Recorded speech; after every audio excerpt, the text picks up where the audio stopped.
Amen. This is February and it's Black History Month. Amen. And we thank God for what he's done for us, with us, and through us. All month we've been enjoying the presentation by our youth and our youth performing arts. Today we will be graced and blessed by our adult performing arts ministry as they prepare for our Black History presentation on this morning. Black theater in the United States is the dramatic movement encompassing plays written by, for, and about African Americans. The minstrel shows of the early 19th century are believed by some to be the roots of black theater, but they initially were written by whites, acted by whites in blackface, and performed for white audiences. After the Civil War, blacks began to perform in minstrel shows, then called Ethiopian minstrelsy. And by the turn of the 20th century, they were producing black musicals, many of which were written, produced, and acted entirely by blacks. Black theater flourished during the Harlem Renaissance of the 20s and the 30s. By the 40s, black theater was firmly grounded in the American Negro Theater and the Negro Playwrights Company.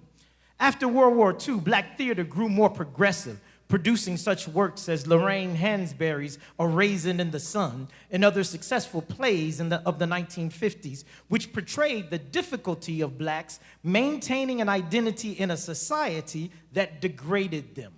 The 1960s saw the emergence of a new black theater, angrier and more defiant than its predecessors. During the 80s and the 90s, August Wilson, Susan Laurie Parks, and George Wolfe were among the most important creators of black theater.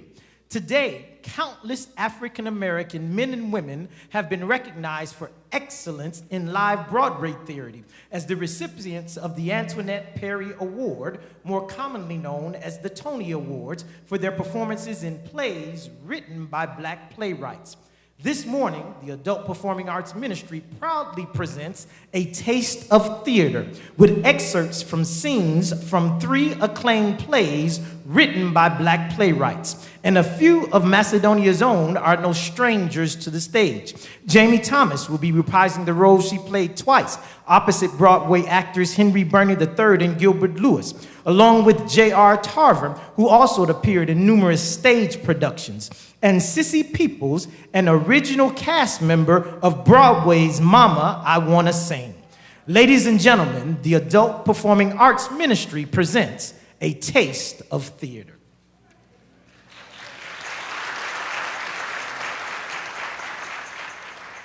Lorraine Vivian Hansberry, born May 19, 1930, died January the 12th, 1965. Ms. Hansberry was an African-American playwright and writer. Hansberry was the first black female author to have a play performed on Broadway. Her best-known work, the play A Raisin in the Sun, which debuted in 1959, highlights the lives of black Americans living under racial segregation in Chicago. The title of the play was taken from the poem Harlem by Langston Hughes. What happens to a dream deferred? Does it dry up like a raisin in the sun? The excerpt you're about to see is the scene between Mama and her daughter, Benita, who makes the mistake of using the Lord's name in vain in front of Mama, which sparks another conversation about the extent of God's providence. Ladies and gentlemen, Act 1, Scene 1, from Lorraine Hansberry's A Raisin in the Sun. I'm gonna be a doctor. Y'all better understand that. But of course you will, darling. God willing. God has nothing to do with that. Benita, that just wasn't necessary. Well, neither was God. I get so sick of hearing about God.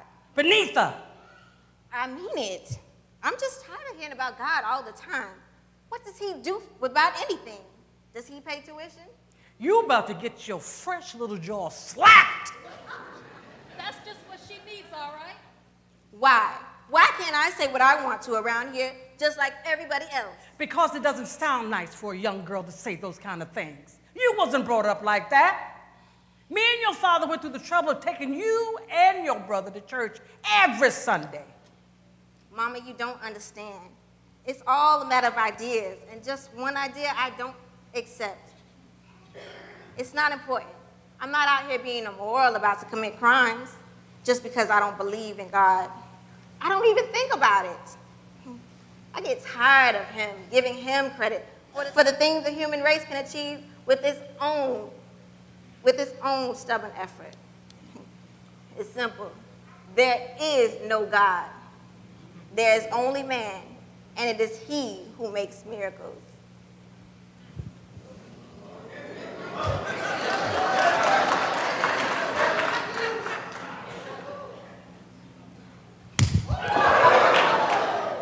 Now, say after me. In my mother's house, there's still God. In my mother's house, there is still God.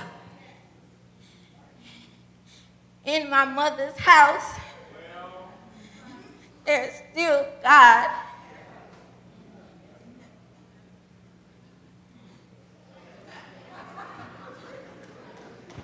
There are still some ideas that's not going to be going on in my house, not as long as I'm head of this family. Jeff Stetson is an American writer best known for such novels and plays as Blood on the Leaves and The Meeting, a 1987 play about an imaginary meeting between Dr. Martin Luther King Jr. and Malcolm X in 1965 in a hotel room in Harlem. Mr. Stetson's first play, The Meeting, was the recipient of the Louis B. Mayer Award, 1987 NAACP Theater Image Awards, including Best Play and Best Writer. The excerpt you're about to see is the scene between Malcolm X and Dr. Martin Luther King Jr., who, while differing in their philosophies, but very much alike in their mutual respect, the two men quickly fell into a spirited debate about their conflicting approaches to the same grave social problems, both prepared to die for their beliefs, but neither aware of how soon their assassins' bullets would await them. Ladies and gentlemen, a scene from the one-act play, Jeff Stetson's The Meeting. Don't we both want the same things, Malcolm? You want us to be able to buy a cup of coffee. I want us to be able to sell it. You want to integrate a lunch counter. I want us to be able to own it. You want white folks to hire us. I want to be able to hire ourselves. I'm afraid your quest for integration will be the white man's solution for control. Well, I see. And I suppose those of us who disagree with your definition of power and control, we're to be called Uncle Toms? I want to call the old ones Uncle Tom. I don't call him Tom anymore. I call him Roy Ralph or Uncle Whitney. They don't deserve that from you, Malcolm. They don't deserve that from anyone. Do you really expect to achieve the unity that you seek through insult and ridicule? Have I ridiculed you, Reverend? Well, I suppose the term the Reverend Dr. Chicken Leg was to flatter me. It was Dr. Chicken Wing, to be more precise. Would you find it more flattering if I refer to you as the law? The movement would be sufficient. Isn't it wonderful how well the two of us are getting along? Martin, why did you come here? Well, I came to offer my protection, Malcolm. What? Well, yes, so when I heard about the bombing from this morning. Now, how are you going to protect me? You going to have a mass sitting to pray, or that nonviolent movement of yours going to stop the Molotov cocktail store? Now, Malcolm, any Molotov cocktails that were thrown through your house were thrown there because of your movement, not mine. August Wilson, April 27th, 1945. He died October the 2nd, 2005. Was an American playwright whose work included a series of 10 plays, The Pittsburgh Cycle, for which he received 2 Pulitzer Prizes for drama. Each work in the series is set in a different decade and depicts economic and tragic aspects of the African American experience in the 20th century. Fences is a 1985 play by August Wilson set in the 1950s. It is the sixth in Wilson's 10 parts Pittsburgh cycle. Like all the Pittsburgh plays, Fences explores the evolving African American experience and examines race relations, among other themes. The play won the 1987 Pulitzer Prize for Drama. The excerpt you're about to see is the scene between husband and wife, Troy and Rose. Troy, who previously admitted to having an extramarital affair, brings home the child for his wife to raise. Due to the death of the mother during childbirth, ladies and gentlemen, Act 2, Scene 3 from August Wilson's Fences.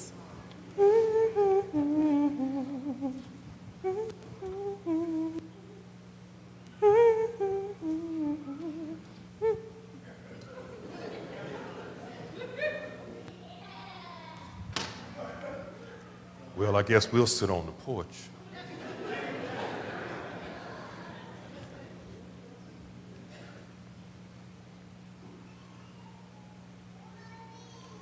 Sometimes a man's got to do what feels right.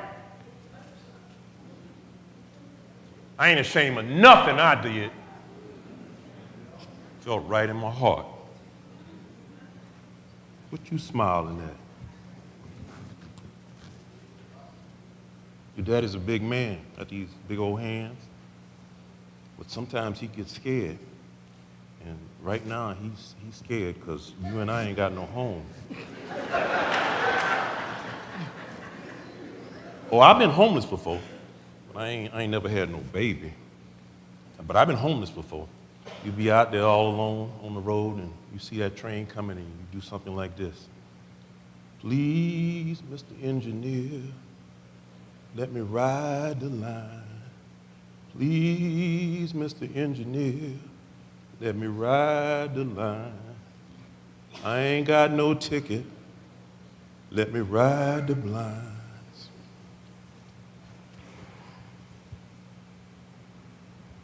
She's my daughter, Rose, my own flesh and blood. I can't deny her no more than I can deny them boys.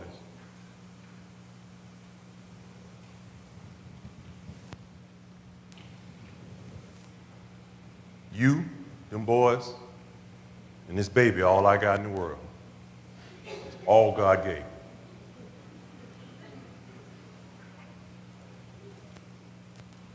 I guess what I'm trying to say is, I sure would be appreciative if you help me take care of it. All right, Troy. I'll help take care of your baby for you.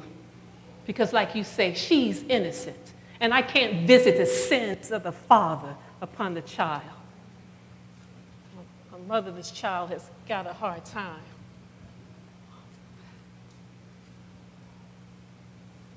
From right now, this baby, she got her mother. But you a womanless man.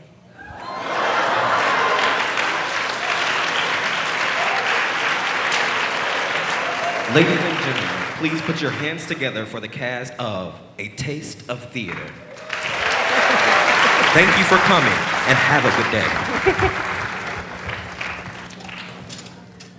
Give them another hand, Taste of Black History. Amen. Bless you. We are thankful that we are able to present some of the realities of our lives and the wonderful contribution that black artists and black inventors and writers and all have contributed to our true story. And not only the true story of African American, but the true story of America. Amen. Because in one sense or another, we're all immigrants. In spite of the fact that Attorney Jeff Sessions said the other day that the Sheriff's Department is to protect the Anglo-Saxon culture. And by the mere fact of his own definition, he was defining that the Anglo-Saxon themselves are immigrant also. And so, because where you think Anglo-Saxon come from? It's from the European origin. And the last time I can remember, they migrated and came to this country. The only authentic, natural citizens are the Indians. Anybody gonna help me?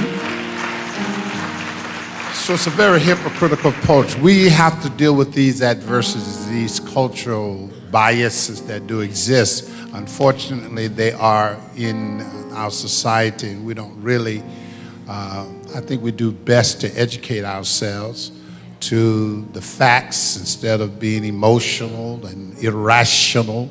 We have to come to a conclusion that God has allowed us to deal with this culture, and we just need to exist in it with a witness of Christ that permeates every culture, every race, as we teach the facts as it relate to what we believe about God.